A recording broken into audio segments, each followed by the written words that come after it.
Selbstliebe statt Burnout. Warum nicht nur High-Performer innerlich immer leerer werden? Hallo und herzlich willkommen und schön, dass du wieder hier bist. Um was es in diesem Video geht, möchte ich dir gerne direkt erklären. Burnout gilt als etwas in unserer Gesellschaft, das immer häufiger entsteht, und ich habe mir die Frage gestellt, wie das eigentlich passieren kann. Die gängige Literatur beschreibt Burnout als Folge von zu viel Arbeit, zu viel Stress und zu hohen Anforderungen. Doch was, wenn das nur an der Oberfläche ist? Was, wenn Burnout in Wahrheit etwas anderes ist? Was, wenn Burnout nichts anderes ist als ein langsamer Verlust deiner selbst und den Zugang zu deiner Seele? Burnout scheint mit zu viel zu beginnen, aber in Wirklichkeit ist es oft die Entfernung von uns selbst. Wir geben Dinge auf für Erwartungen, für Sicherheit, für ein Leben, das auf dem Papier Sinn ergibt. Aber innerlich sieht es oft ganz anders in uns aus. Und genau hier liegt für viele das Problem. Doch gleichzeitig, wenn mir das erlaubt, auch eine sehr große Chance. Denn das, was sich einst entfernt hat, kann auch wieder zu uns zurückkommen. Und wie das möglich ist, möchte ich gerne gemeinsam mit dir in diesem Video erarbeiten. Bleib dran. Abschnitt 1. Warum sich alles nur noch schwer anfühlt. Vielleicht bist du jemand, der gerade viel leistet. Bist zuverlässig, strukturiert, trägst Verantwortung im Beruf, in deiner Familie, im Freundeskreis und vielleicht in einem Verein. Und obwohl du das alles erfüllst und nach außen hin funktionierst, fühlst du dich innerlich schwer. Vielleicht nicht sichtbar für andere, aber sehr klar spürbar für dich selbst. Du gehst jeden Tag deinen Verpflichtungen nach, erledigst, was ansteht, bist präsent.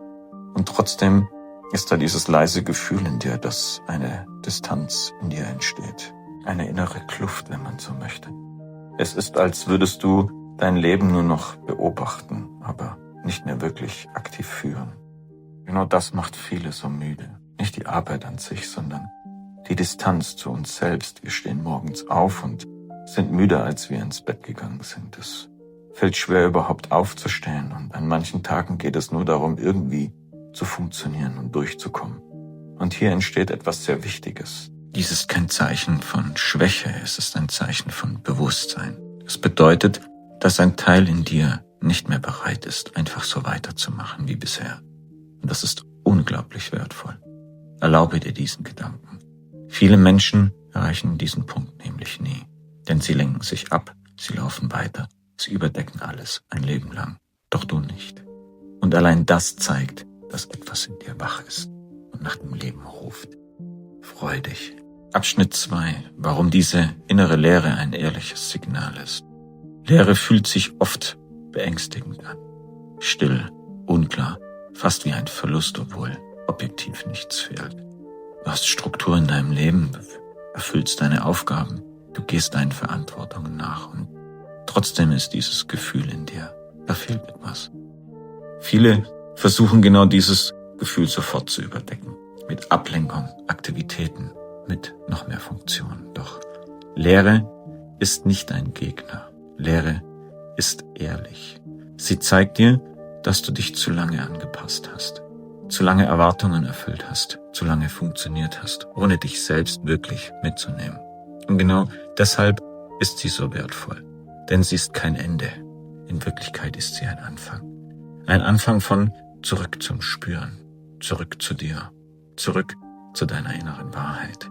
Und wenn du diese Leere gerade fühlst, dann bedeutet das nicht, dass etwas mit dir nicht in Ordnung ist. Es bedeutet, dass etwas Echtes in dir wieder Raum haben möchte und dich ganz offen einfach nur dazu einlädt. Abschnitt 3. Warum wir bleiben, obwohl wir uns längst verloren haben. Die schwierigsten Momente sind nicht die, in denen alles zusammenbricht. Die schwierigsten Momente sind die, in denen du spürst, dass etwas nicht mehr passt und trotzdem bleibst.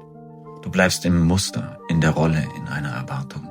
Nicht, weil du es nicht besser weißt, sondern weil es sich sicher anfühlt, bekannt, vorhersehbar, kontrollierbar. Und genau das macht es so schwer. Hier entsteht oft Selbstzweifel. Warum schaffe ich es nicht, etwas zu verändern? Doch die ehrliche Antwort ist, weil du gelernt hast, dich anzupassen. Und das, was einmal deine Stärke war, kann heute eine Schwäche hervorrufen.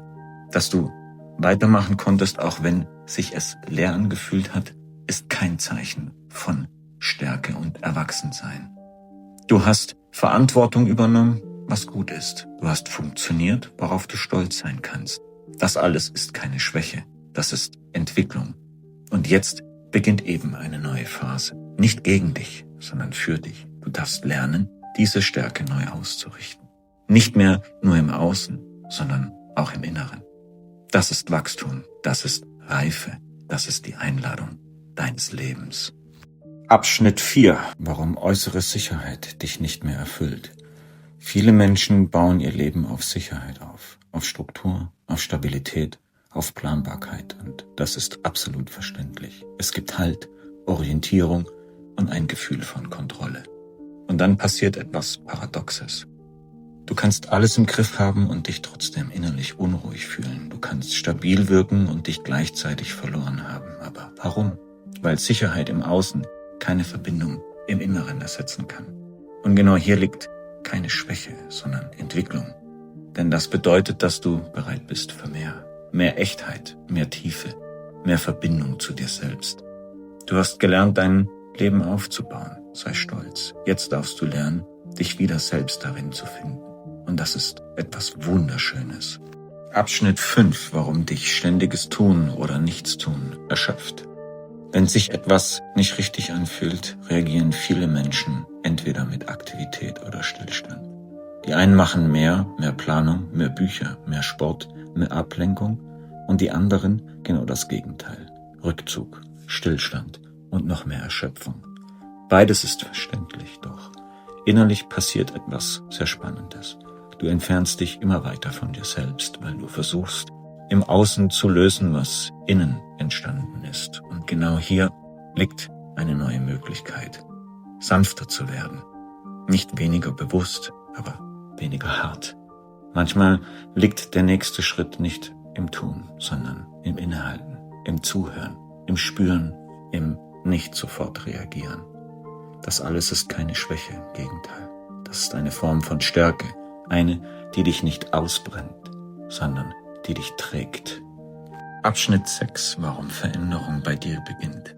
Viele warten darauf, dass sich Dinge verändern, dass es leichter wird, dass sich Situationen klären, und manchmal passiert das auch. Aber selten genau dann, wenn wir genau darauf warten. Der eigentliche Wendepunkt ist leise. Er beginnt nicht im Außen, sondern in uns.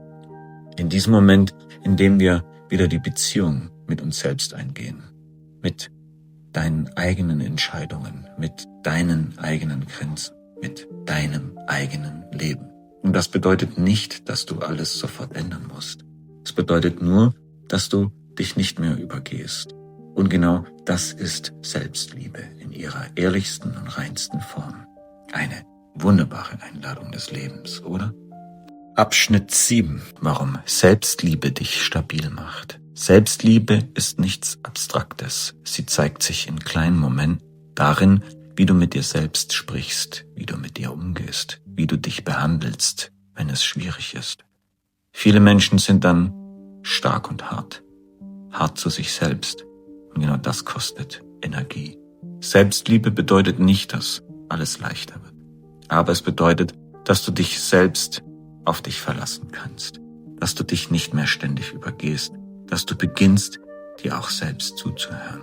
Und genau das ist eine grundlegende Veränderung, denn du wirst ruhiger, stabiler und klarer. Nicht, weil auf einmal alles perfekt ist, sondern weil du dich nicht mehr verlierst. Abschnitt 8. Wie du wieder in Bewegung kommst. Veränderung beginnt selten mit großen Schritten. Sie beginnt mit kleinen. In einem Moment der Klarheit. So wie es ist, möchte ich nicht mehr weitermachen. Und dann passiert etwas sehr Wichtiges. Du beginnst, dich langsam, aber sicher wieder zu bewegen. Nicht perfekt, nicht vollständig, aber zum ersten Mal ehrlich. Gespräche verändern sich, Entscheidungen verändern sich, der Blick auf dein Leben verändert sich und plötzlich entsteht etwas Neues, eine leise Kraft, eine neue Verbindung. Und ja, du wirst vielleicht stolpern, aber das gehört dazu.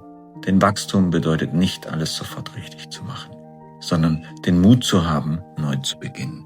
Und diesen hast du. Und du wirst es schaffen. Schlussgedanke. das Wichtigste ist, es geht nicht darum, stärker zu werden. Es geht darum, wieder bei dir anzukommen, nicht mehr zu leisten, nicht mehr zu verstehen, nicht mehr zu funktionieren, sondern wieder richtig zu fühlen. Denn das, was dich erschöpft hat, war nicht das Tun, sondern wie du dich gefühlt hast und wie du dabei mit dir selbst umgegangen bist. Und genau darin liegt die Chance für deine Zukunft, in dir, mit dir und vor allem im Jetzt. Du warst nie falsch, du bist nicht schwach, du bist nicht gescheitert. Du bist an einem Punkt, an dem etwas in dir bereit ist, ehrlicher zu werden, liebevoller und erwachsener. Und genau das ist der Anfang von allem. Wenn dir dieses Video gefallen hat, schau gerne in meinen Kanal. Ich bin mir sicher, dass du dort auch noch weitere Videos findest. Schön, dass es dich gibt und bis bald.